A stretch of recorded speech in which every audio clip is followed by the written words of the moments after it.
এটা আমাদের দুজনের একটা আবোল তাবোল ভিডিও, কিন্তু ঘটনাগুলো সত্য।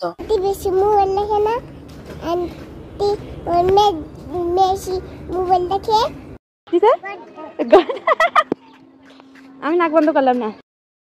এই জায়গাটায় অনেক দুর্গন্ধ ছিল, ওই জন্য নাক চেপেছিল আর আমারও বলছিল যে আন্টি তুমি নাকটা বন্ধ করো, ওখানে অনেক গন্ধ। এই দেখো আমাদের চুল উঠতেছে, দেখো। ও আর ওর মা প্রায়ই এই মাঠে আসে। এখন যেহেতু আমি আসছি তাই ও আর আমি আসি। ও এখানে খেলাধুলা করে, গরুদের সাথে কথা বলে। আমি বসে বসে দেখি, একটু খেয়াল রাখি। আমি ওর সাথে খুব মজা করি, কথা বলি। ওই বলে চলো আন্টি আমরা একটু হেঁটে আসি, কিন্তু আসলে ও হাঁটতেই চায় না, ও কোলে উঠেই বসে থাকে। এই দেখো আমরা কোথায় বসে পড়েছি। কত রকমের যে কথা বলে যার কোনোই অর্থ নাই। কোয়েল পাখি আছে না, ও আচ্ছা, কোয়েল পাখির ডিম দেয়, উড়ে উড়ি দেয়।